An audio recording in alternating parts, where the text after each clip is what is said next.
ఆయన ఇంటర్వ్యూలు కూడా చాలా తక్కువ ఇస్తుంటారు. ఎందుకు ఆ తక్కువ ఇస్తుంటారు అండ్ ఏంటి అని కొన్ని విషయాలు మనకు తెలుసుకునే ప్రయత్నం అయితే చేద్దాం. ఆయన ఎలా ఉన్నారు? హాయ్ శివ, బాగున్నాను శివ, బ్రహ్మాండంగా ఉన్నారు. ఇంటర్వ్యూలు తక్కువ ఇవ్వడానికి కారణం ఏంటంటే లాస్ట్ 1.5 year బ్యాక్ తీసుకున్న డిసిషన్. అంతకుముందు చాలా ఇచ్చాను. పర్సనల్ ఇంటర్వ్యూలు చాలా ఎక్కువ అయిపోయాయి, టూ మచ్ అయిపోయాయి అని చెప్పేసి తగ్గించేసాను. So now I'm only giving professional interviews. అయితే 1.5 year తర్వాత 1.5 year పైన అయిపోయింది. ఇప్పుడు యాక్చువల్గా నేను ఒకళ్ళకి బీబీసీలో, మీకు తెలిస్తే కనుక చెప్పండి, బీబీసీలో ఒక లేడీ ఉంటారు, ఆవిడకి ఇస్తాను. ఆవిడ తెలుసా మీకు? తెలియదు, ఐడియా లేదు, కనుక్కోవాలి. ఉంటే కనుక్కొని నాకు చెప్పండి. ఆవిడకి ఫస్ట్ ఇంటర్వ్యూ ఇస్తాను, మిస్ అయ్యాను. బట్ ఎనీవే కాంపన్సేట్ చేసి ఒక ఇంటర్వ్యూ ఇవ్వాలి ఆవిడకి. సో అదొకటి. అంటే కొంచెం మధ్యలో నేను లావ్ అయిపోవడం ఒకటి, లావ్ అయిపోయాను.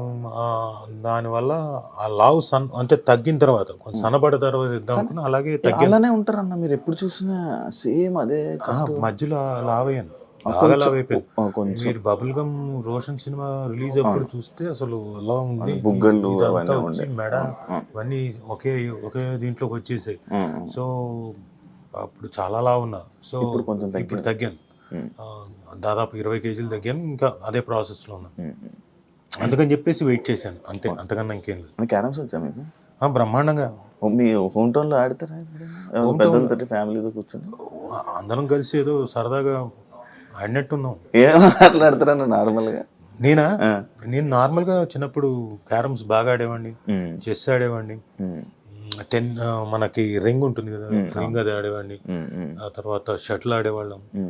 అండ్ ఈ బాస్కెట్ బాల్ అవి నాకు రాదు. క్రికెట్ బాగా ఆడతాను. ఇవి మాత్రమే ఆడేవాడిని.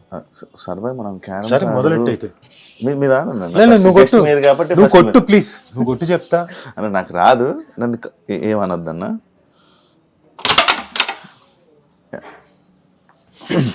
అన్న ఇప్పుడు హోమ్ టౌన్ చేశారు కదా, ఏమైనా మెమరీస్ గుర్తొచ్చాయా మీకు హోమ్ టౌన్ యూజ్ చేసినప్పుడు? అంటే హోమ్ టౌన్ చేసిన తర్వాత ఏమొచ్చిందంటే నాకు, అంటే నేను పుట్టి పెరిగింది ఇక్కడే. సో నా మెమరీస్ అంతా నా సంజీవ్ రెడ్డి నగరు, నా సాగర్ సొసైటీ, నా బంజారా హిల్స్, నా రోడ్ నెంబర్ 10 జూబిలీ హిల్స్, ఇటువైపే అన్నీ ముడిపడి ఉంది నాదంతా. సరే మిగతాది చెన్నైలో నేను ఉన్న first LKG UKG first standard వరకు ఉన్నప్పుడు అంతగా గుర్తులేవు, కొద్దిగా లీలగా గుర్తున్నాయి మేమున్న ఇల్లు అవన్నీ.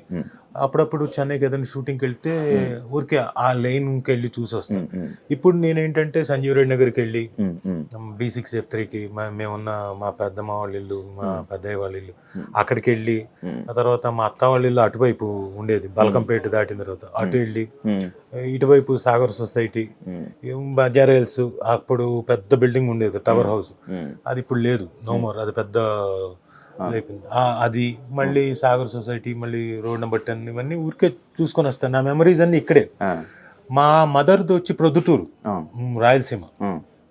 వాళ్ళేమో 1950-51 టైంకి ఇక్కడికి మైగ్రేట్ అయిపోయారు. సో అక్కడ ఎవరు లేరు కాబట్టి అక్కడ ఏమీ లేదు, నో కనెక్షన్. మా నాన్నది యానం. సో న్యాచురల్గా నాది యానమే కదా. తక్కువ కదన్నా? తక్కువ వెళ్ళడం. నేను బాటిల్ కూడా తక్కువ అంటారు రేట్. అబ్బా నీకు ఇలాంటి విషయాలు తెలుసా అంటుంటారు. అని ఎప్పుడు వెళ్ళే తక్కువే, డెఫినెట్ గా తక్కువే. 30% ఏదో తక్కువ ఉంటుంది. న్యాచురల్ డీజిల్ కూడా తక్కువ ఉంటుంది. అది మాత్రం అడుగుతావు తక్కువ అని, మిగతా డీజిల్ గురించి అంటే ట్యాక్స్ తక్కువ. సో అక్కడికి చాలా తక్కువ సార్లు వెళ్ళొచ్చాను. బట్ ఆఫ్ లైట్ మా ఫాదర్ పోయిన తర్వాత వెళ్ళి రావడం జరుగుతుంది అప్పుడప్పుడు. అందరూ వచ్చి వాళ్ళని వాళ్ళు పరిచయం చేసుకొని చెప్తున్నారు. సో న్యాచురల్ ఇప్పుడు నా కనెక్షన్స్ పెంచుకోవాలి, వాళ్ళందరూ అంత ఆప్యాయంగా వచ్చి పలకరిస్తున్నప్పుడు నేను కూడా అప్పుడప్పుడు సంవత్సరానికి ఒకసారి 2 సార్లు వెళ్ళి వాళ్ళందరితో 2-3 రోజులు 4 రోజులు గడిపి రావాలి, అందరితో కలిసి రావాలని. హోమ్ టౌన్ చేసిన తర్వాత ఇంకా ఎక్కువ బలంగా పెరిగిపోయింది. అంటే రూట్స్ మర్చిపోకూడదు, వెళ్ళి రావాలి, ఒక 3 రోజులు 4 రోజులు కలిసి రావాలి, స్పెండ్ చేసి రావాలి. ఎస్, డెఫినెట్గా వాళ్ళందరినీ కలిసి రావాలి. గోదావరి గట్టు మీద కూర్చొని వచ్చినా చాలు, మిగతా వాళ్ళందరూ కలిసి వచ్చినా రాకపోయినా సరదాగా గోదావరి గట్టు మీద కూర్చున్నా కానీ ఆ టైం భలే ఆ ఉంటుంది. గాలి, మ్మ్. ఆ పచ్చని గాలి అది కొంచెం స్పెండ్ చేసి రావాలి. మిస్ అయ్యారు అవన్నీ. డెఫినెట్ గా అంతే. సో వెళ్ళి రావాలి. ఇది ఎందుకంటే నా పిల్లలకు కూడా రేపొద్దున కనెక్షన్ ఉండాలి ఆ ప్రాంతంతో. రేపొద్దున వాళ్ళు ఇక్కడ పుట్టి పెరిగారు. సో ఇప్పుడు ఇంకొక తరం వెళ్ళిపోయిందంటే తర్వాత ఏమవుతుంది, కనెక్షన్ పోతుంది. అవును. ఇప్పుడు మా అమ్మ వాళ్ళు ఎప్పుడైతే ప్రొద్దుటూరు నుంచి మైగ్రేట్ వచ్చేసారో అక్కడ ఎవరు లేరు, కనెక్షన్ లేకుండా పోయింది. సో అలా అలా అవ్వకూడదు, ఉండాలి అక్కడ ఎంతో అని చెప్పేసి బలంగా ఉంది. నేను డెఫినెట్ గా ఇప్పుడు నేను ఉన్నంత కాలం లోపు కనెక్షన్ బలం చేసుకొని రోషన్ వాళ్ళకు కూడా మనసుకు కూడా ఆ కనెక్షన్ బలం మొత్తం చేసి పరిచయం చేసి అంటే మీకు వీటి గురించి తెలుసా? ఇది రేట్ అంత, వైట్ రేట్ అది 5 పైసలు ఒకప్పుడు. ఒకప్పుడు ఇది 10 పైసలు, ఇది పావలా. ఇప్పుడు నువ్వు కావాలంటే ఇది 50 పైసలు అనుకో, ఇది రూపాయి అనుకో, ఇది 5 రూపాయలు అనుకో. ఈ రేట్లు ఎందుకన్నా ఇది నల్లగా ఉందని తక్కువ తగ్గించరా? అలాని కాదు, ఒక దానికి రేటు కాబట్టి ఇటు పెట్టుకో, ఇది 5 పైసలు అనుకో, 50 పైసలు అనుకో, నీ ఇష్టం. మనం అనుకునే దాన్ని బట్టి ఉంటుంది. అదే నార్మల్గా రాజీవ్ కనకాల గారు ఏదైనా సినిమా చేశారంటే ఆ సినిమాలో కానీ లేకపోతే మొత్తం క్యారెక్టర్ ఎండ్ చేసి చనిపోతుంటారు. పోనీ ఈ సిరీస్ లోనే బతుకుంటారా అని కామెంట్లు మొత్తం ఈ సిరీస్ కింద మొత్తం అదే. సరే అది మళ్ళీ సరే వాళ్ళకి జనాలకి ఒక చిన్న సర్ప్రైజ్ ఎలిమెంట్ ఇద్దాం. హోమ్ టౌన్ లో అయినా బతికుంటాడా లేదా సిరీస్ లో అని. సో చూడండి, చూస్తే సిరీస్ మొత్తం చూస్తే మీకు తెలుస్తుంది రాజీవ్ అన్నవాడు ఇందులో బతికున్నాడా లేదా అని. So very interesting series. అంటే చేసిన అంటే నేను నంబర్ ఆఫ్ క్యారెక్టర్స్ చేశాను, నంబర్ ఆఫ్ కథ నాకు ఇందులో బాగా నచ్చి నేను వెంటనే అంటే మామూలుగా ఎవరైనా ఏం చూస్తారు, ఆ కథ నచ్చి ఆ కథలో నా క్యారెక్టర్ నచ్చి చేయాలి. నాకు కాదు, నాకు కథ నచ్చింది, తర్వాత నాకు నా క్యారెక్టర్. మిగతా ఎందుకంటే కుర్రాడు మెయిన్, ప్రజ్వల్ అనే కుర్రాడు, శ్రీకాంత్ పల్లె అనే క్యారెక్టర్, నా కొడుకు క్యారెక్టర్ మెయిన్, ఆయన కూతురు క్యారెక్టర్ మెయిన్, నేను ఝాన్సీ గారు సపోర్టివ్ క్యారెక్టర్స్. బట్ డైరెక్టర్ కూడా మాకు స్పేస్ ఇచ్చాడు కాబట్టి, అందులో ఇంప్రొవైజ్ చేసుకోవడానికి ఇంకొక ఎలిమెంట్స్ అవన్నీ ఇచ్చాడు కాబట్టి మాకు కూడా కొద్ది గొప్ప ఎస్ మేము కూడా చాలా మంచి we have done a good job అని ఫీల్ అవుతుంది. ట్రైలర్ చూస్తుంటే కూడా మీరు నడిపించింది కదా అంతలా అని అనిపించింది. లేదు, ఉంటాం డెఫినెట్ గా, ఆ క్యారెక్టర్ కూడా ఉంది, సబ్స్టెన్స్ ఉంది, బట్ మేము ఎంతైనా సపోర్టివే. బట్ అల్టిమేట్ గా మమ్మల్ని కూడా పర్ఫామ్ చేయడానికి అక్కడక్కడ మమ్మల్ని మేము ఇంప్రొవైజ్ చేసుకోవడానికి ఛాన్స్ ఇచ్చాడు కాబట్టి డైరెక్టర్, మేము కూడా ఒక రకంగా మెయిన్ అయ్యాం. మెయిన్ అలా 90s చూసారా సిరీస్? నన్ను క్షమించాలి. 90s లేకపోతే హోమ్ టౌన్ అంటే ఏమంటారు సిరీస్? డెఫినెట్గా 90s సేమ్ బ్యానర్ కదా, సేమ్ నవీన్ మేడారం గారే తీసింది.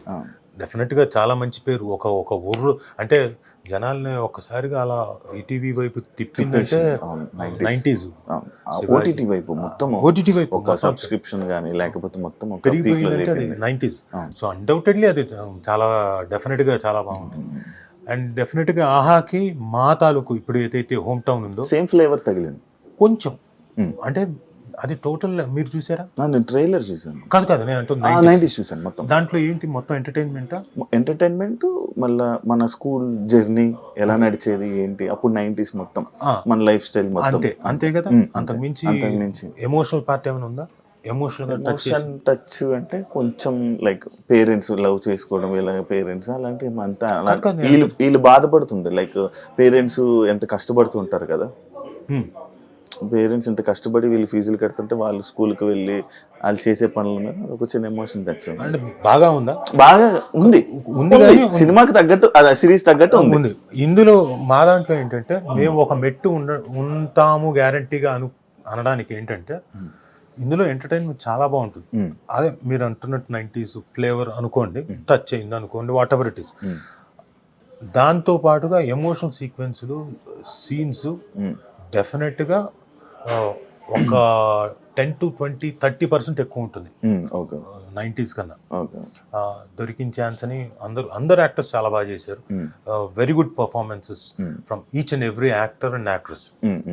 ఒకవైపు ఝాన్సీ గారు, ఇంకోవైపు యానీ, ఇంకోవైపు ప్రజ్వల్, సాయిరామ్ ఆ 90s లో చేసిన కుర్రాడు, అనిరుద్ధు, శ్రావ్య, ఇంకో అమ్మాయి హీరోయిన్, వీళ్ళు తర్వాత వేణు పోల్సాని, తర్వాత సత్యనారాయణ అని ఇంకొక ఆయన, వీళ్ళందరూ అంజీ, ఎవ్రీవన్ వాళ్ళకి ఇచ్చిన క్యారెక్టర్ని ఎవరు వదిలిపెట్టలేదు. వాళ్ళ పరిధిలో చాలా బాగా చేశారు. అన్న మేము డెఫినెట్గా 90s కన్నా ఒక 10% 20% ఎక్కువ ఉంటామని ఫీలింగ్, మా ఫీలింగ్. చెప్పలేము, డిఫరెంట్ అయితే ఉంది, చెప్పలేము. అల్టిమేట్గా నా ఫీలింగ్ అది. ఉంటామా లేదా అనేది అల్టిమేట్గా జనాలు చూసి వాళ్ళు చెప్తారు. అడుగుతున్నారు అన్న జనాలు, ఏంటి చాలా రోజుల తర్వాత మళ్ళీ కొంచెం టైం పట్టినట్టు ఉంది ఓటీటీ ప్లాట్ఫామ్లోకి సిరీస్లోకి రావడానికి. నేను రావడానికి అలా ఏం అడగలేదు నన్ను. బట్ డెఫినెట్గా ఇప్పుడు అడుగుతారేమో, బికాస్ హోమ్ టౌన్ చూసిన తర్వాత అడుగుతారన్న నమ్మకం అయితే నాకుంది. ఎందుకంటే డిఫరెంట్ క్యారెక్టర్ నేను పర్ఫామ్ చేయడానికి అది చేయడం వల్ల నేను హోమ్ టౌన్ చేసేటప్పుడే లిటిల్ హార్ట్స్ అని ఇంకో సినిమా వచ్చింది నాకు. హోమ్ టౌన్ డైరెక్ట్ చేసిన అతను బైరాగి ఫిల్మ్స్ అని ఉన్నాయి, మన ఆదిత్య అని, ఆయన సినిమాలోకి నన్ను క్యాస్ట్ చేసుకున్నాడు. ఏది హోమ్ టౌన్ చూసి. హోమ్ టౌన్ లో షూటింగ్ జరుగుతున్న టైంలో బాగుంది. యాక్చువల్గా ఇంకో ఇంట్రెస్టింగ్ ఎలిమెంట్ చెప్పనా, 90s వచ్చింది ఫస్ట్ నాకు సుమకి, మా ఇద్దరి దగ్గరకు వచ్చింది. ఆ టైంలో అనుకోని కారణాల వల్ల ఏవో మాకు ఉన్న ప్రీ ఆక్యుపైడ్ దీనివల్ల చేయలేదు కదన్నా. మీ కాంబినేషన్ సుమా నేను అంతకుముందు ఎప్పుడో చేసాం. ఇప్పుడు ఈ మధ్య ప్లానింగ్ ఉందా ఏమైనా సిరీస్ మీ అబ్బాయితో కలిపి? అలాంటిది ఏం లేదు, ఏమైనా వస్తే చూడాలి. మనకైతే యాక్చువల్లీ మీ అబ్బాయి సినిమాలో ఫాదర్ క్యారెక్టర్ బాగా పండింది అని చెప్పి మీరెందుకు అన్న చేయలేదు? అలా ఏం కాదు, అంటే ఆ టైంలో నేను బిజీగా ఉన్నాను ఏదో సినిమాలు చేసుకుంటూ. అండ్ వాళ్ళ క్యారెక్టర్కి వాళ్ళు సరిపోతే బాగుంటుందని ఆ డైరెక్టర్ ఫీల్ అయ్యారు. ఎందుకంటే ఇప్పుడు ఆల్ డిపెండ్స్ ఆన్ డైరెక్టర్ కదా. ఎలా ఇప్పుడు వాళ్ళకి తెలియదు నేను ఆ డైలెక్ట్ అంత బాగా మాట్లాడతాం లేదు తెలియదు కదా ఆ డైరెక్టర్. సో దానివల్ల న్యాచురల్గా అతను ఇదేమంటారు మన స్క్రూటినీకి వెళ్ళి ఆడిషన్స్లో వాళ్ళని సెలెక్ట్ చేసుకున్నారు. సో ఆ టైంలో అంటే ఆ క్యారెక్టర్కి తగ్గట్టుగా అనుకున్నారు. ఇప్పుడు ఫ్యామిలీ ఎమోషన్స్ సీరియస్ ఇది కొత్త జోనరా? నాకు అలా ఏం లేదు, ఇది అలాంటిదే ఇంచుమించు. ఒక family, middle class family, lower middle class family ఇంకా చెప్పాలంటే వాళ్ళకుండే చిన్న చిన్న ఆనందాలు, చిన్నవి కాదు పెద్ద కష్టాలను ఎలా సాల్వ్ చేసుకున్నారు, ఎలా బాధపడ్డారు, ఎలా దాన్ని సాల్వ్ చేసుకున్నారు, ఎలా ఉన్న దాంట్లో ఆనందంగా బ్రతికారు, ఎలా పెద్ద డ్రీమ్స్ ఉంటాయి, ఆ పెద్ద డ్రీమ్స్ ని సాధించడం కోసం తల్లిదండ్రులు ఎలా కష్టపడతారు పిల్లల కోసం, అల్టిమేట్ గా అది తీరుతాయా లేదా, ఆ డ్రీమ్స్ తీరుతాయా లేదా తల్లిదండ్రులకి. అలాగే ఈ పిల్లలు తల్లిదండ్రుల తాలూకు ఆ డ్రీమ్స్ ని ఈ డ్రీమ్స్ లాగా తల్లిదండ్రుల తాలూకు డ్రీమ్స్ ని ఆ డ్రీమ్స్ కి వీళ్ళు కోఆపరేట్ చేస్తారా లేదా, మీ డ్రీమ్స్ మీదే మా డ్రీమ్స్ మావే అంటారా లేదా, ఇవన్నీ మీరు ఏప్రిల్ 4వ తారీఖున ఆహాలో ఖచ్చితంగా రిలీజ్ అవుతోంది. హోమ్ టౌన్ చూడండి, అప్పుడు తెలుస్తాయి మీకు అన్ని. అన్న బెండకాయ తింటే తెలివితేటలు వస్తే ఎంతవరకు అన్నా మీ స్టడీస్ మొత్తం? నేను BA theatre arts, MA theatre arts. బెండకాయ తినడం వల్ల అది నేను బెండకాయ తిన్నా తినకపోయినా అదే ఇన్ఎవిటబుల్గా నేను డిస్టింక్షన్లో పాస్ అవుతా ఆ సబ్జెక్టులు. మిగతా సబ్జెక్టులు అయితే నేను పాస్ అయ్యేవాడిని కాదు. ఎందుకంటే ఇంటర్ 10th అయిపోయింది, 10th ముక్కి మూలిగి ఫస్ట్ క్లాస్లో పాస్ అయిపోయాను. తర్వాత ఇంటర్మీడియట్ అది నేను తీసుకున్నదే సిఈసి గ్రూప్. అది కూడా నేను వేస్టే, నాకేమి కుదరదు. ఎటువైపు నుంచి చూసినా నా వల్ల కాదు. అందులో ఎకనామిక్స్, సివిక్స్, కామర్స్ ఇవి నా వల్ల కాదు, అవ్వదు. ఏదో వెళ్ళేవాడిని కాలేజ్ దాకా వెళ్ళేవాడిని, ఏదో సర్టిఫికేట్ కావాలి అంతే. దానికోసం వెళ్తే పక్కన మాకు స్కైలైన్, స్టెర్లింగ్ ఉండే థియేటర్, అక్కడికి వెళ్ళిపోయి ఇంగ్లీష్ సినిమాలు చూసేవాడిని. క్లాస్లోకి వెళ్ళేవాడిని కాదు, మధ్యలో మాత్రం అప్పుడప్పుడు అటెండెన్స్ ఉండాలి కాబట్టి అలా వెళ్ళి వచ్చేవాడిని. సో మొత్తానికి ముక్కి మూలిగి 2nd క్లాస్లో పాస్ అయ్యాను. నా కోసమే అన్నట్టుగా తెలుగు యూనివర్సిటీలో first time BA theatre arts అనే కోర్స్ పెట్టారు. అంటే మామూలు ఎలాగైతే బిఏ ఉంటుందో అలాగే బిఏ థియేటర్ ఆర్ట్స్, థియేటర్కి సంబంధించి అంటే యాక్టింగ్, థియేటర్, దీనికి సంబంధించి దాంట్లో డిస్టింక్షన్. నాకు తెలిసిన సబ్జెక్ట్ కదా, నేను చిన్నప్పటి నుంచి అందులో కోరుకున్నది పుట్టి పెరిగింది. నేను అలవోకగా ఆడుకుంటూ తిరిగింది. సో కాబట్టి అందులో డిస్టింక్షన్లో పైగా నాకు స్కాలర్షిప్, ఆ 3 ఏళ్ళు బిఏ అయిపోయింది. ఆ తర్వాత మళ్ళీ ఎంఏ థియేటర్ ఆర్ట్స్ జాయిన్ అయ్యాను. అది కూడా నాకు డిస్టింక్షను. తర్వాత అయితే జాయిన్ అయ్యేటప్పుడు ఆ తర్వాత మళ్ళీ నేను ఫస్ట్ క్లాస్లోనే పాస్ అయ్యాను. డిస్టింక్షన్లో మంచి పర్సంటేజ్ వచ్చింది. నాకన్నా ఒక ఇద్దరు ఉన్నారు, సతీష్ను రామ్మోహన్ హొలిగొండి అని. వాళ్ళిద్దరూ నాకన్నా మంచి థియరీలో అవన్నీ బాగా రాసేవాళ్ళు. వాళ్ళకి ఎక్కువ మార్కులు వచ్చాయి. సో ఈ రెండిట్లో నా సబ్జెక్ట్ బెండకాయ నమ్ముతారా అన్నది తెలియదు. చిన్నప్పుడు అనేవాళ్ళు అంటే మీ పిల్లలకి పెట్టారా? ఓ బోల్డంతా. మా అమ్మాయి అయితే బెండకాయ లేకపోతే తిందో.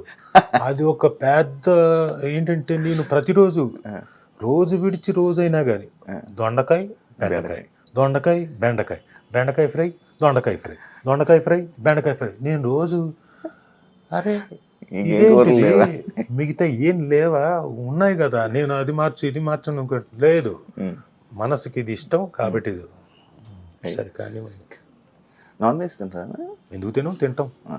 అదే ఎక్కువ బెండకాయ దొండకాయ కనబడింది, చికెన్ వాటిలే కనబడలేదు. అంటే తను తిందు, పాప తిందు.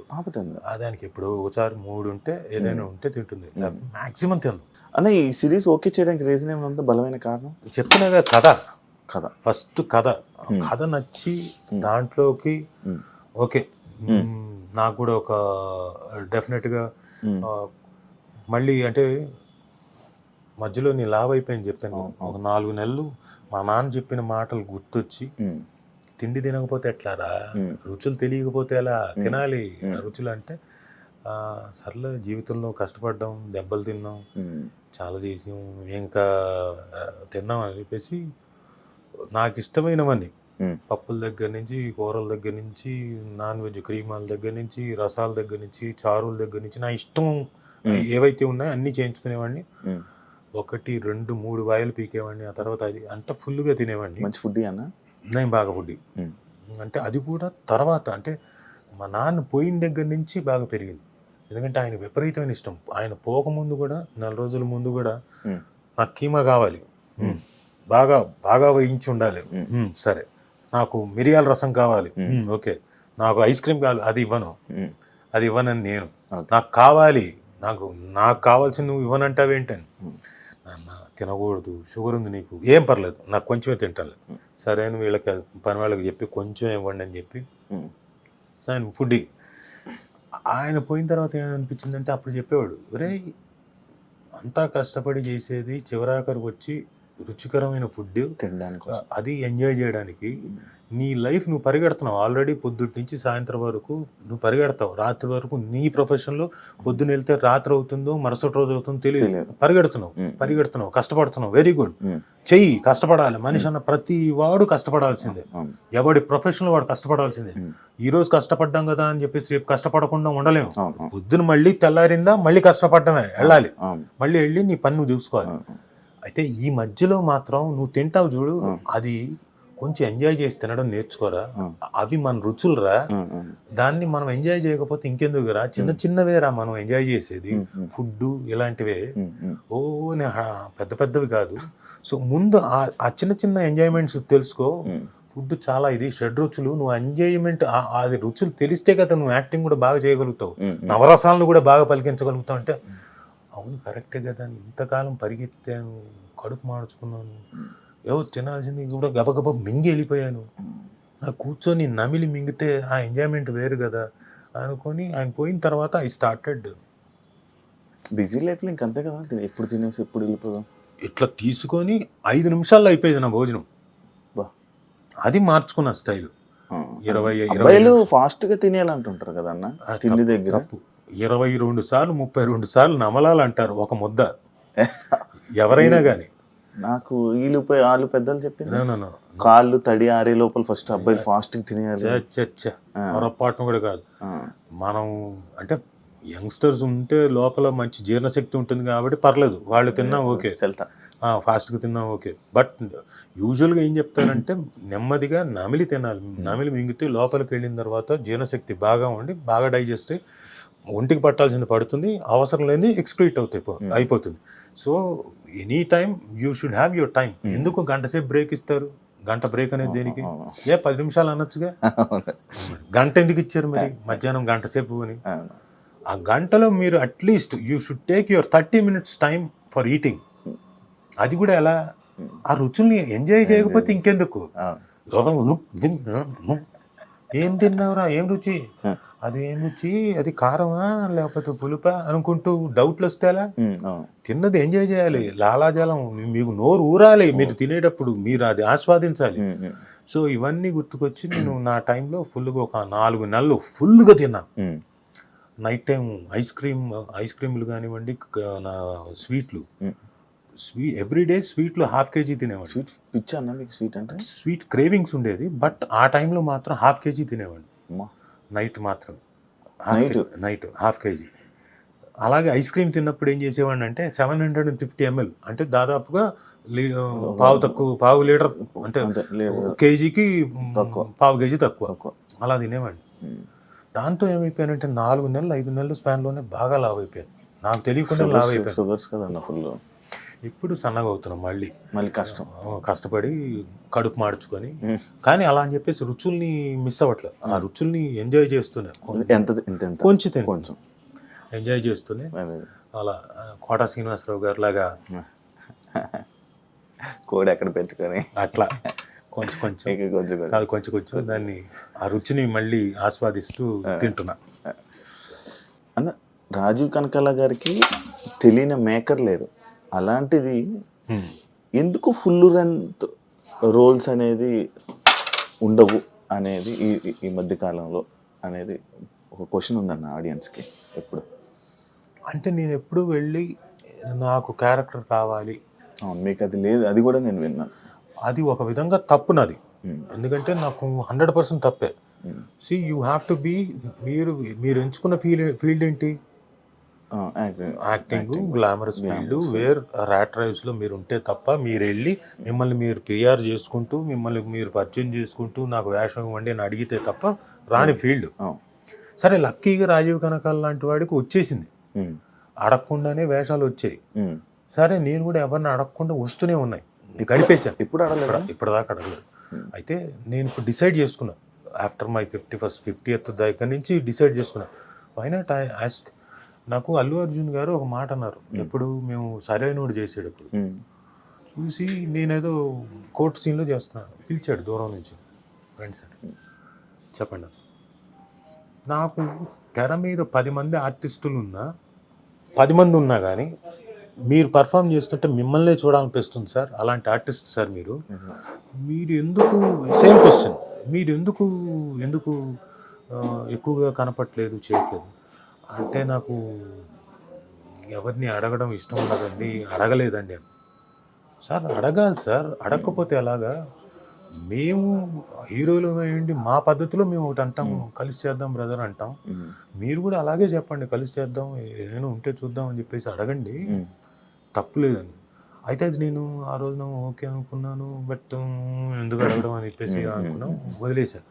బట్ నా తప్పు కాదనిపిస్తోంది, నన్ను డెఫినెట్గా ఐ విల్ అప్రోచ్ పీపుల్, ఏదైనా ఉంటే చేద్దాం అని చెప్పడానికి. ఎందుకంటే నేను కూడా ఫిట్గా ఉండాలి కదా, అందుకని సన్నగా అయ్యాను, ఇంకా సన్నగా అవ్వాలి. ఇంకొక 2 months తర్వాత దెన్ ఐ విల్ అప్రోచ్. అని మీరు ఒకవేళ అడిగితే ఆపర్చునిటీస్ ఎవరైనా అడగాలని అనుకుంటే హీరోస్ని అడుగుతారా, డైరెక్టర్లను అడుగుతారా? హీరోల్ని అడగను, అడగరా?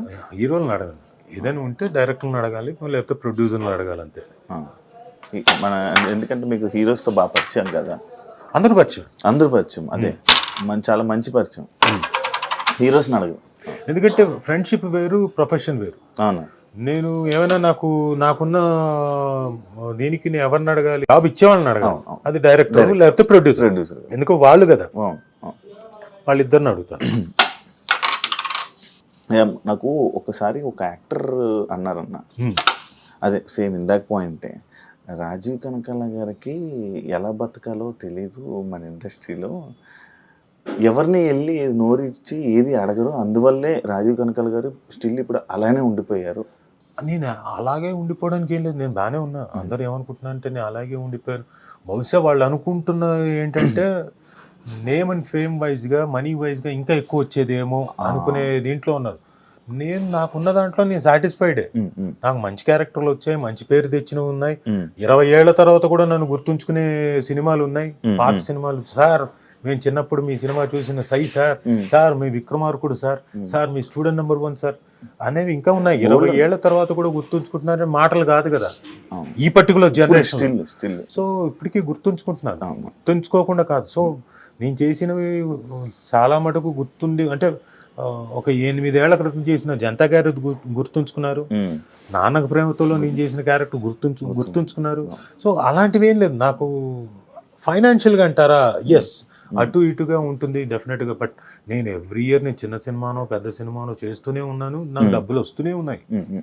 అయితే మీరు అన్నట్టు కొన్నిసార్లు ఫేము నేము మెయిన్ స్ట్రీమ్లో కనపడాల్సినంత కనపడలేదు. నేను చాలా చిన్న సినిమాలు చేసుకుంటూ డబ్బులు వచ్చేవి నేను చేసుకుంటూ, అంటే నేను ఎవరిని చేయి చాపి అడగాల్సిన పని లేకుండా నా పని నేను చేసుకుంటూ ఒకరిని చేయి చాచి అడగడం రాదు అని అంటున్నా. చేయి చాచి అడగక్కర్లేదు, కనీసం నోరు విప్పి అడగాలి. నేను కనీసం ఆ పని కూడా చేయలేదు. సో ఇప్పుడు డెఫినెట్గా ఐ కెన్ డెఫినెట్లీ ఆస్క్, లేకపోతే నా మేనేజర్ని పెట్టి మేనేజర్ ద్వారా అన్న అడిగి ఐ ట్రై టు. బట్ అది అడిగే ముందు నేను కూడా ఫిట్గా ఉండాలి కదా, అందుకే ఫిట్గా తయారవడం కోసం ప్రాసెస్లో ఉన్నాను. సుమా గారు లేకపోతే రాజీవ్ కళా గారి లైఫ్ ఇలా ఉండేదా అనేది ఒక క్వశ్చన్ మార్క్ మీరు ఏమైనా ఆన్సర్ చేయాలనుకుంటారా? ఎలా ఉండేది ఇంతకన్నా బాగుండేదేమో, ఇంతకంటే దారుణంగా ఉండేదేమో. 2 పాసిబిలిటీస్ ఉన్నాయి కదా. అది ఏంటి ఎలా ఉండేదని మనం చెప్పలేము. ఇంతకన్నా దారుణంగా ఉండి ఉండొచ్చు, ఇంతకన్నా చాలా బాగుండి ఉండొచ్చు. 2 పాసిబిలిటీసే. ఒకటి మీరు అర్థం చేసుకోవాల్సింది ఏంటంటే, సుమా కనకాల గారు నా లైఫ్లోకి రాకముందు నుంచి రాజీవ్ కనకాల అన్నవాడు యాక్ట్ చేస్తున్నాడు. రాజీవ్ కనకాల అన్నవాడు ఎప్పటి నుంచి యాక్ట్ చేస్తున్నాడు? వాడు చిన్నప్పటి నుంచి యాక్ట్ చేస్తున్నాడు. ఎప్పుడు వాడికి 6 ఏళ్ల వయసు నుంచి యాక్ట్ చేస్తున్నాడు. టెలివిజన్ అన్నది పుట్టిన దగ్గర నుంచి ఆల్మోస్ట్ ఆల్ 1981 అన్న తర్వాత 81లో మా అమ్మతో పాటు మా అమ్మ యాక్ట్ చేయడానికి వస్తే దూరదర్శన్లో సోమాజిగూడలో దూరదర్శన్ ఉండేది. అప్పుడు కూడా నేను ఆవిడతో అకంపెనీ చూసేవాడిని. నాటకాలు అవన్నీ ఆన్లైన్లో జరిగేవి, ఆన్లైన్ సెటప్లో 3 కెమెరాలతో. అవి చూసి ఆ తర్వాత 85లో ఎప్పుడైతే ధారావాహికాలు అనేవి ప్రారంభించారు, దాంట్లో అనగనగా ఒక శోభ అనే సీరియల్లో 7వ ఎపిసోడ్లో యాక్ట్ చేసిన వాడు. అంటే 85 నుంచి నేను యాక్ట్ చేస్తున్నాను. ఇది టెలివిజన్లో. సో మాకేం కూడా తెలియదు, బట్ పుట్టలేదు ఇంకా యాక్చువల్లీ. సో 40 ఏళ్ళు అయిపోయింది. సో నా జీవితం నేను చేస్తూనే ఉన్నాను, నేను ఎక్కడా ఆగలేదు. అప్పటి నుంచి ఇప్పటిదాకా చేస్తూనే చచ్చు పుచ్చు వచ్చిందో, చిన్న సినిమానో పెద్ద సినిమానో వాట్ ఎవర్ ఇట్ ఈస్, మంచి సినిమానో మంచి క్యారెక్టరు చెడ్డ క్యారెక్టరు, ఐ డెంట్ స్టాప్. నాకు ఇక్కడ లేదు అని లేదు. చిన్నప్పటి నుంచి మా నాన్న మాకు ఓన్ ప్రొడక్షన్ ఉండేది. ఓన్ ప్రొడక్షన్ మేము చాలా సీరియల్స్ ప్రొడ్యూస్ చేసాము. చాలా సీరియల్స్ దాంట్లో మేము ప్రొడ్యూస్ చేసి దాంట్లో మేమే ప్రొడక్షన్లో మేమంతా పిల్లలు అందరం స్టూడెంట్స్ అందరూ కలిసి సర్వ్ చేసేవాళ్ళం ప్రొడక్షన్లో. అలాగే మేమంతా నాకు లైట్స్ యూనిట్ ఉండేది, నేను హ్యాండిల్ చేసేవాడిని, దాన్ని మోసేవాడిని, లైట్లు ఇవన్నీ పనులు చేస్తూ వచ్చినవాడిని. సో నా స్పాన్ వేరే స్పాన్. యాక్చువల్గా నా జోన్ వేరు. నా తాలూకు నేచర్ కానివ్వండి, నా ప్రదేశం కానివ్వండి, అంతా వేరు. నాదంతా ఎంతసేపు ఇన్స్టిట్యూటు, మాకు యాక్టింగ్ ఇదే గోల. మాకు స్కూల్ అయిపోయి వస్తే నేను యాక్టింగ్ క్లాసుల్లోనే ఉండేవాడిని. ఏదైనా ప్రొడక్షన్ జరిగితే అది మానేసి ఈ పనుల్లోనే ఉండేవాడిని. So that is totally different. మీకు సుమ గారు గొడవలు అవుతాయి? ఎందుకు చాలా బ్రహ్మాండంగా జరుగుతాయి. అవ్వకపోతే ఇంట్రెస్టింగ్గా ఉండదు. ఎప్పుడైనా భేదాభిప్రాయాలు వస్తూనే ఉంటాయి. అది ఇది చిన్న సందర్భాలే, చిన్న సందర్భాలు అన్నీ పెద్దవి కాదు, పెద్ద మ్యాటర్లు కాదు. కొన్నిసార్లు కొన్ని ఎలిమెంట్స్లో కొంచెం అంటే అది పెద్దది అవుతుంది తప్ప పెద్ద మ్యాటర్లు కాదు. పెద్ద మ్యాటర్లే అసలు మా మధ్యన అంతగా అసలు పట్టించుకోం. చిన్నవే అవి సడన్గా. జీవితం డబ్బుంటే చాలా హ్యాపీగా గడిపేయచ్చు అని అంటుంటారు కదా, లైఫ్ అని గొడవలు ఏమీ అవసరం లేదు. తప్పదే. ఏది డబ్బుంటే చాలా హ్యాపీగా ఉంటుంది లైఫ్. డబ్బు పెరిగే కొద్దీ గొడవలు ఎక్కువ అవుతాయి, అది చూస్తుండే. అదేంటన్నా? అవును, డబ్బు మీకు వచ్చే కొద్దీ బాగా పెరుగుతుంటుంది. ఎందుకంటే మనం కొన్నిసార్లు దుబారా ఖర్చు పెడతాం, లేకపోతే ఇది ఖర్చు పెట్టకూడని చోట ఖర్చు పెట్టేస్తాం, లేకపోతే డబ్బులు ఎక్కువ వచ్చేసాయి కాబట్టి వ్యసనాలకు వెళ్ళిపోతాం, లేదా మనకి ఎక్కువ అయిపోయింది కాబట్టి మనకు ఇంట్లో వాళ్ళకి చెప్పకుండా ఎవరికో ఒకళ్ళకి మనకు నచ్చిన వాళ్ళకి దానాలు చేసేస్తాం. ఇవన్నీ చాలా డిస్టర్బెన్స్లు తీసుకొస్తాయి. డబ్బులు ఎక్కువ అంతేగా. లేనప్పుడు మీరు ఇవేమీ చేయలేరు. ఉన్న దాంట్లో గంజో లేకపోతే చిన్న ఒక కూరతో రైస్ తిన్నాము, ఇవేగా పెట్టుకుంటారు. నార్మల్ గడిచేది పెరిగే కొద్ది ప్రాబ్లమ్స్ వస్తాయి. అది నిజమే యాక్చువల్లీ. అందుకే మిడిల్ క్లాస్ లైఫ్ చాలా బెటర్ లైఫ్. అందుకని మీరు హోమ్ టౌన్ చూడండి, చాలా బాగా ఎంజాయ్ చేస్తారు మిడిల్ క్లాస్ ఫ్యామిలీ. ఆ చిన్న చిన్న ఆనందాలు, ఫుడ్ కోసం ఫాదర్ మదర్ కష్టపడేది చిన్నది, అవును, ఎక్కువ కాదు.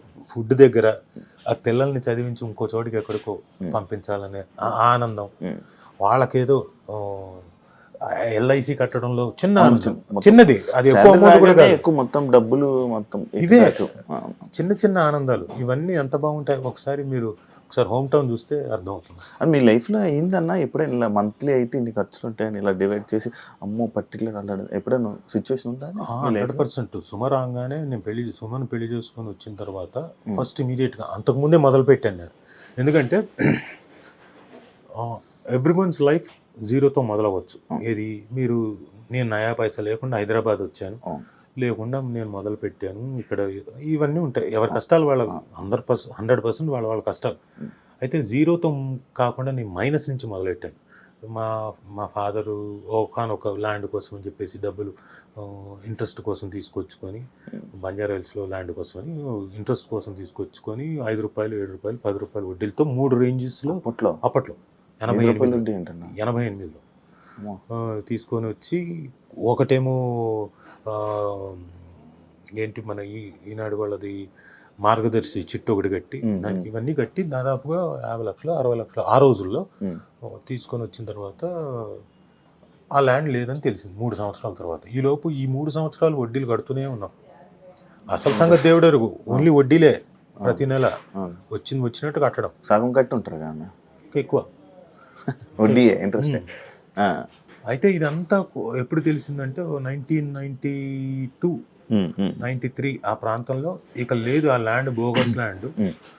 మనకెవరైతే పట్టవారి ఉన్నాడో మోసం చేశాడు, అది లేనే లేదు, అదంతా బోగస్ అనేసరికి మొత్తం పోయింది. అయ్యో, డబ్బు పోయింది. ఇంకా మనం వడ్డీలు కట్టాలి, అసలు కట్టాలి, వడ్డీలు కట్టాలి. ఆ టైంలో ఏంటంటే మా అమ్మ ఒకరోజు ఇంట్లో ఫ్యామిలీ మెంబర్స్ మధ్యన గొడవ జరిగింది. నేను ఎక్కడో ఉన్న ఫోన్ చేసింది, రే జరుగుతాం గొడవ అంటే నేను ఇంటికి వచ్చాను, ఫాదర్ మీదకి ఎవరో మీద రాకపోతే చంపేస్తాను ఒక్కొక్కరిని మాట్లాడేమో. అయిపోయిన తర్వాత మా అమ్మ ఎమోషనల్గా ఉండి, ఒరే మీ నాన్న ఇదిగా ఉన్నారా, ఆయన సూసైడ్ కూడా చేసుకుందాం అనుకున్నాడు అంటే, నేను మా నాన్న దగ్గరికి వెళ్ళి, నీకేమైనా పిచ్చెక్కిందా ఏంటిది, అమ్మ ఏదో చెప్పింది, ఏమైందని. ఏం లేదురా, భలే వాడివే, సంపాదిస్తాం, నేను ఉన్నాను కదా, పదా ఏముంది, ఇక్కడి నుంచి మొదలు పెడతాం, వస్తుంది గోల్డ్ అంత వస్తుంది, నేను సంపాదిస్తానని చెప్పేసి అప్పుడు వేసుకున్న లెక్కలు ఏమేమి ఉన్నాయి చెప్పని మొత్తం వేసుకొని, ఫలానా వడ్డీలు ఎంత కట్టాలి నెలకి, ఇప్పుడు ఇంటి రెంట్ ఎంత కట్టాలి, ఇంట్లో ఎంత ఇది చేయాలి, ఇన్స్టిట్యూట్ నుంచి ఎంత వస్తుంది, ఇవన్నీ లెక్కలు వేసుకొని మొదలు. అప్పటి నుంచి ఇంకా యాక్టింగ్, డైరెక్షన్లు, మా ఓన్ ప్రొడక్షన్లకి ఇది చేయడం, మేకప్లు వేయడం. అంటే ఖర్చులు తగ్గించుకోవాలి. ఓన్ ప్రొడక్షన్ చేసినప్పుడు మేకప్ వేసేవాడిని, డైరెక్షన్ చేసేవాడిని, ఇవన్నీ కూడా ప్రొడక్షన్ మేనేజర్ జాబ్ కూడా చేసేవాడిని. అన్నీ చేసుకొని ఖర్చులు తగ్గించుకుంటూ అలా కొంత క్లియర్ చేసుకుంటూ, సుమో వచ్చిన తర్వాత ఆవిడ కూడా జాయిన్ అయ్యి, ఆవిడకి కూడా చెప్పి, ఇదిగో నా ప్రాబ్లమ్స్ ఇవి ఉన్నాయి. అప్పటికి ఆల్మోస్ట్ అది సగం అయిపోయింది. ఈవిడ వచ్చింది ఈజీగా ఉన్నాయంటే ఆవిడ కూడా జాయిన్ అయ్యి, మిగతా ఆవిడ నేను కలిసాం కాబట్టి ఆ మిగతా సగంలో కూడా పాల్పంచుకొని క్లియర్ చేసుకుంటూ వచ్చి మెల్లగా జీరో నుంచి కొంచెం ప్లస్లోకి వచ్చి లైఫ్ అలా హ్యాపీగా ముందుకు సాగిస్తున్నాం. అలా బబుల్ గమ్ మూవీకి ఎంత బడ్జెట్ అయింది, ఎంత లాస్ అయ్యారు ఏమన్నా అబ్బాయి సినిమా? లాసే అంటే ఎంత అయింది ఏంటన్నది నాకు క్లియర్గా తెలియదు, బట్ ఫైనాన్షియల్గా డెఫినెట్గా లాస్ అయ్యారు, 100% లాస్. అంటే కొంత మన ఓటీటీ ద్వారా వచ్చింది, కొంత శాటిలైట్ ద్వారా వచ్చింది తప్ప, మ్యూజిక్ మీద వచ్చిన అమౌంట్ తప్ప దాదాపు చాలా పోయింది. మీదే మొత్తం ప్రొడ్యూసింగ్ మీదే కదా. రోషన్ కెరీర్ విషయంలో ఎలాంటి జాగ్రత్తలు తీసుకుంటున్నారు అన్న? చెప్పాం కదా, మేము ఫస్ట్ సినిమానే ప్రొడ్యూస్ చేసాము. సో బ్యానర్ వేరే, అంటే మా అత్తగారి పేరు మీద పెట్టిన వి టుక్ ఎవ్రీ కేర్. లక్కీగా ఆ cinema though it failed, subject వైజ్గా ఏవో కొన్ని చిన్న లోటుపాట్లు ఉన్నా రోషన్కి చాలా మంచి పేరు వచ్చింది, అవును. పర్ఫార్మ్ బాగా చేశాడు. ఫస్ట్ సినిమా మాటల విషయంలో కూడా మనోడు మంచిగా స్టేజ్ మీద మాట్లాడేది. ఫస్ట్ సినిమా లాగా చేయలేదు, బాగా పర్ఫామ్ చేశాడు, ఈ పేరు సంపాదించున్నాడు. ఆ సినిమా తర్వాత రోషన్కి దాదాపు 70 నుంచి 80 100 కథలు విన్నాడు. 1 year అన్ని స్టోరీస్ విన్నాడు. వచ్చాయి. నాకు వినడం సంగతి దేవుడు ఎరుగు, వచ్చాయి అంటున్నాం. అదే కదా, అంటే వాళ్ళు ఓకే కుర్రాడు కొంచెం ప్రాస్పెక్టివ్ అనుకుంటేనే కదా వస్తారు ఎవరైనా చెప్పడానికి. అలా వచ్చి పాపం కథలు చెప్పారు. సో ఈ సందర్భంగా వచ్చి కథలు చెప్పిన ప్రతి ఒక్క డైరెక్టర్కి రైటర్కి చాలా చాలా థ్యాంక్స్. అంటే వాళ్ళకి అనిపించి వచ్చి రోషన్కి కథలు చెప్పి డెఫినెట్గా మీ అందరి కథలు మెటీరియలైజ్ అవ్వాలని నేను మనస్ఫూర్తి కోరుకుంటున్నా, ఐ డ్రీమ్ సాక్షిగా. నాకు అది ఆనందం అనిపించింది. So Roshan was successful. తర్వాత ఇప్పుడు వాడు హీస్ బీన్ సెలెక్టివ్ కొన్ని, ఎందుకంటే అంతకుముందు జరిగినట్టు జరగకూడదన్న ఉద్దేశంతో హీస్ సెలెక్టివ్. ఇంకా మిగతాది ఇంకా తను కూడా తన బాడీని, మిగతా హార్స్ రైడింగ్లు ఇవన్నీ కూడా కాన్స్టెంట్గా నేర్చుకుంటున్నాడు. మనోడికి ఇష్టమా అన్న సినిమాలు? విపరీతం, నేనేం ఫోర్స్ చేయలేదు. నాకన్నా విపరీతం వాడికే ఇష్టం సినిమా. వాడు లీస్టాస్బర్గ్కి వెళ్ళి నేర్చుకున్నాడు యాక్టింగ్, అమెరికా వెళ్ళక ముందు వాళ్ళ తాత దగ్గర నేర్చుకున్నాడు ఒక 2 months, 1.5 month 2 months, అది కరెక్ట్ గుర్తులేదు. సో అదొకటి. తర్వాత ఇక్కడికి వచ్చి పాండిచేరిలో ఆదిశక్తి దగ్గర వెళ్ళి ఒక 40 రోజులు ఏదో నేర్చుకున్నాడు. డిఫరెన్స్ ఏంటన్నా నేర్చుకునే యాక్టింగ్కి నేర్చుకోలేని యాక్టింగ్? ఏం లేదు, ఇప్పుడు మీరు నేర్చుకొని వచ్చారనుకోండి జాబ్ వెంటనే వస్తుంది కదా, సర్టిఫికేట్ ఉంటుంది, జాబ్ వెంటనే వస్తుంది. లేదంటే కూడా మీకు జాబ్ వస్తుంది, కాకపోతే ఆ జాబ్లోకి మీరు రావాలంటే ఎంతకాలం పడుతుంది? సెట్ అవ్వడం ఒక 5 ఏళ్ళు 10 ఏళ్ళు పడుతుంది. ఏది జాబ్ నేర్చుకుంటారు, వస్తుంది, 10 ఏళ్ళు పడుతుంది. కాకపోతే ఇప్పుడు సర్టిఫికేట్ ఉంది కాబట్టి ఇదిగో ఈ జాబ్లోకి మేనేజర్గా వెంటనే పోస్టింగ్ వస్తుంది, అంతే అంతే తేడా. కాకపోతే ఇందులో నేర్చుకున్నప్పుడు ఏంటంటే మెళుకువలన్నీ మీరు ఇక్కడికి వచ్చి సెట్ ముందు కెమెరా ముందు నేర్చుకోరు. ఆ ఇన్స్టిట్యూషన్లో అక్కడ నేర్చేసుకుంటారు ముందు, అన్ని రెడీగా ఉంటారు. ఇప్పుడు యుద్ధానికి వచ్చేటప్పుడు ఏం చేయాలి? ఎవడైనా మొత్తం రెడీ చేసుకుని యుద్ధం తాలూకు ఏదైనా మొత్తం అన్ని రెడీ, మనం అంతా ఫిజికల్ గా ఫిట్ గా ఉండి యుద్ధం తాలూకు బోజ్ ఏంటి, ఆరోజ్ ఏంటి, మనకున్న అస్త్రాలు ఏంటి, ఇవన్నీ తెలుసుకొని వస్తే యుద్ధం చేయగలుగుతాడు. లేకపోతే ఏం చేస్తాడు? ఆ అస్త్రాలన్నీ అందించాలి పక్క నుండి. సో ఎవరైనా వచ్చేటప్పుడు నేర్చుకొని వచ్చినప్పుడు చాలా ఈజీ అవుతుంది. అక్కడికి వచ్చి కెమెరా ముందు డైరెక్టర్ తిట్టి, లేకపోతే డైరెక్టర్ కింద మీద పడి నేర్పించి ఇలాంటివి కాకుండా ఈజీగా మీరు ఫాస్ట్ గ్రోత్ ఉంటుంది. జూనియర్ ఎన్టీఆర్ గారికి మీకు మంచి పరిచయం ఇది ఉందన్న. ఆయన అభిమానులు కలిసి కూడా, అభిమానులతో ఇంటరాక్షన్ అయ్యి కూడా చాలా ఇయర్స్ అవుతుంది. ఎవరు? జూనియర్ ఎన్టీఆర్ గారు. ఆయన ఇంటరాక్ట్ అభిమానులు, ఆయన గురించి ఏమైనా కొన్ని మాటలు మీరు చెప్తారా? కానీ నేను ప్రత్యేకంగా నేను కాంప్లిమెంట్ చేయాల్సిన అవసరం లేదు. ఫ్రెండ్స్ కదా, ఫ్రెండ్స్గా ఒకటి చెప్తా, is a great actor, proven that, చిన్నప్పుడే ప్రూవ్ చేసుకున్నాడు అతి చిన్న వయసులోనే. గ్రేట్ డాన్సర్, అద్భుతంగా డాన్స్ చేస్తాడు. ఆ కూచిపూడి అన్నది చాలా హెల్ప్ తనకి. ఏమేం ప్రాక్టీస్ చేయడు, ఏం చేయడు, అలా వచ్చి గబగబా చూసి అనుకుని గబగబా చేసేసి టేక్ అంటాడు, చేసేసి వెళ్ళిపోతాడు. సో ఫైట్లు కూడా ఇప్పుడు ఇవి చేయగలిగిన అవి తెలుసు కాబట్టి చేస్తాడు డాన్స్. ఫైట్లు తెలియదు కదా, కానీ ఫైట్లు కూడా ఫైట్ మాస్టర్ చేసేటప్పుడు అవన్నీ చూసి వాళ్ళు చెప్పింది గ్రహించి వెంటనే, అదేం ప్రాక్టీస్ చేయలేదు తను, అప్పటికప్పుడు ప్రాక్టీస్ చేసుకొని ఆ విగరు, ఇంకోటి ఆ స్ట్రెచ్లు కానివ్వండి, ఆ ఫాల్స్ కానీ అక్కడికక్కడ నేర్చుకొని చాలా అద్భుతంగా చేస్తాడు. తీసుకునే శక్తి ఎక్కువ, బాగా గ్రహించే శక్తి ఎక్కువ. మీరు ఎలాంటి వాడు అంటే, ఇప్పుడు దుర్యోధనుడు కనుక మనకు ఎదురుగా ఉన్నాడు అనుకోండి, మిమ్మల్ని కౌగిలించుకుంటే మొత్తం లాక్కుంటానంట కదా మీలోంచి శక్తి. అలా మీరు గనక ఉన్నారంటే మీలోంచి మొత్తం శక్తి లాక్కుంటాడు. మీలో ఉన్న విద్య అంతా అని లాగుతాడు. మమ్మీలో అన్నాళ్ళు వసులులాగా అని పిలుస్తాడు. సో చాలా ఏకసంతాగ్రహి, ప్లస్ చూస్తాడు ఎవరు ఏం చేస్తున్నారు ఏంటి, అబ్జర్వేషన్ ఎక్కువ. అండ్ ఆ అబ్జర్వేషన్ ఉంది కాబట్టే వెంటనే ప్రతిదీ ఈజీగా గ్రహించగలుగుతాడు. మీ ఇద్దరికి ఏమైనా గ్యాప్ వచ్చిందండి? గ్యాప్ ఏం లేదు, మా ఇద్దరు గ్యాప్ ఏంటి, గ్యాప్ అనుకుంటారు జనం. అనుకుంటున్నారు అంటే పెళ్ళైన తర్వాత కూడా నేను పక్కనే ఉండాలి, నైట్ 12 గంటల వరకు ఉండాలంటే సాధ్యమా? ఒకప్పుడు మేమంటే తనకు పెళ్లి కాలేదు కాబట్టి ఫ్రెండ్స్ అందరం కూడా దాదాపుగా పని లేనప్పుడు తనకు షూటింగ్ లేనప్పుడు వాళ్ళ ఇంటి దగ్గర అందరం కూర్చొని సరదాగా బిర్యానీలు తను వండింది తిని మాట్లాడుకోవడం, జోకులు వేసుకోవడం, పాటలు పాడుకోవడం. తన పాటలు అద్భుతంగా పాడతాడు, అలా అలవోక పాడతాడు. ఏ పాట అయినా సరే మొత్తం లిరిక్స్ గుర్తుంటాయి. ఇప్పుడు మనకు ఒక పాట గుర్తుందంటే ఓకే, ఇలా ఏదైనా వస్తుంటే అది పాడుతుంటాడు లిరిక్. ట్రిబుల్-ఆర్ సినిమా టైంలో మన కీరవాణి గారు కూడా చెప్పడం జరిగింది. ఆ జుమ్ముకు అదంటది కదా, ఒక పాయింట్ మీద చెప్పి ఆ లైన్ గురించి చెప్తాను. నాకు ఈ పాయింట్ ఇలా నచ్చదని కూడా అంత పాయింట్ టు పాయింట్ చెప్తూ ఉంటారు సాంగ్స్ మీద. ఎవ్రీ లైన్ కూడా ఆయన వింటారు. హోమ్ టౌన్ గురించి ఏం చెప్తారన్న, ఎందుకు చూడాలి అని అంటే, ముందు హోమ్ టౌన్ అనేది హృదయంగా ఉంటుంది. ప్రతి వాళ్ళు వాళ్ళ జీవితానికి వాళ్ళ హోమ్ టౌన్కి కనెక్ట్ అయిపోతారు. మనం ఎక్కడి నుంచో వచ్చి సిటీలో బతుకుతున్నాం.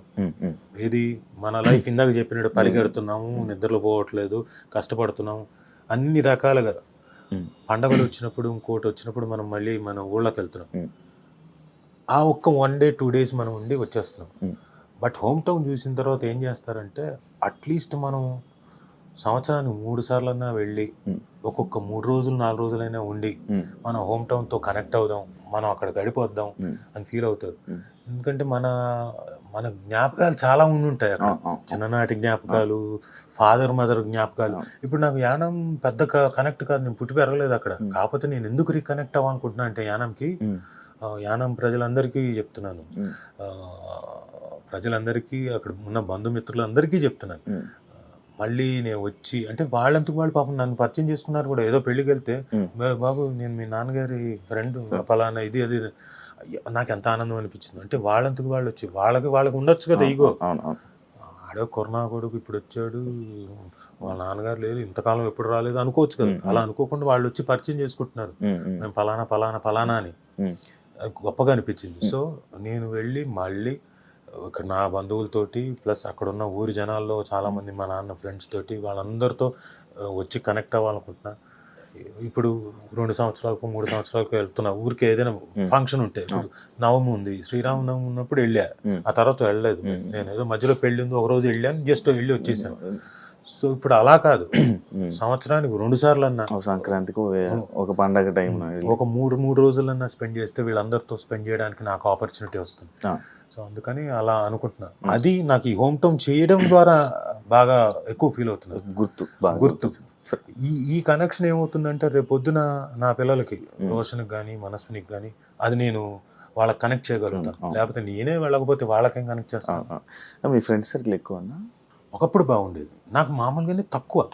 అంటే నాకు వెరీ లిమిటెడ్, చాలా సెలెక్టివ్ ఫ్రెండ్స్. ఎక్కువనే friends circle. Thank you so much అన్న, ఇంటర్వ్యూ ఇచ్చినందుకు.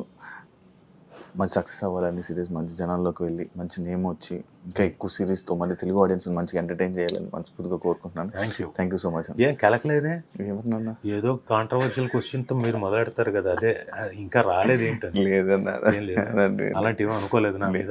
లేదన్నా, మొన్న కదా సుమ గారిని ఇంటర్వ్యూ చేద్దామంటే, నీ ఇంటర్వ్యూకి వస్తానని నేను ఎలా అనుకుంటున్నావు శివ? లైక్ కాంట్రవర్సీ అంటే ఏమైపోతుందంటే, ఇంటర్వ్యూ ఇవ్వడానికి ఎవరైనా సరే ఈ మధ్యకాలంలో ఆర్టిస్టులు కానీ ఎవరో ఒకరు సడన్గా ఫేమస్ కావాలనుకున్న వాళ్ళు డెఫినెట్గా వచ్చేస్తారు. కాంట్రవర్షియల్ ఉన్నా ఏదైనా కష్టపడి పేరు సంపాదించుకున్న వాళ్ళకి కాంట్రవర్సీలోకి దిగిపోయారంటే పేరు పోతుంది అంతే కదా. ఎక్కడికి ఏ క్వశ్చన్ వస్తుందో ఏమవుతుందో, ఇంత కష్టపడింది రేపు పొద్దున్న ఎవరి మీద రిఫ్లెక్ట్ అవుతుందో. నేను ఒక్కనే కాదు, నా ఫ్యామిలీ కూడా ఉంది, ఇట్లా ఇన్ని రకాలుగా ఉన్నాయి కాబట్టి ఇబ్బందులు పడతారు అంతే. అందరూ అనుకుంటారు కదా అలా కాదని. నేను మళ్ళీ అడుగుతావేమో, అడిగితే దానికి కూడా సమాధానం చెప్దామని. అదే నడిపిద్దాం వెళ్ళి ప్రశాంతంగా కూల్గా కొత్త మెల్లగా మొదలు పెడదామని. Thank you so much. Thank you very much. Thank you. Nice interview. Thank you so much. చూసారు కదా ఇంటర్వ్యూ. ఇంకో గెస్ట్తో మళ్ళీ ముందు కలుస్తే, అంతవరకు బాయ్.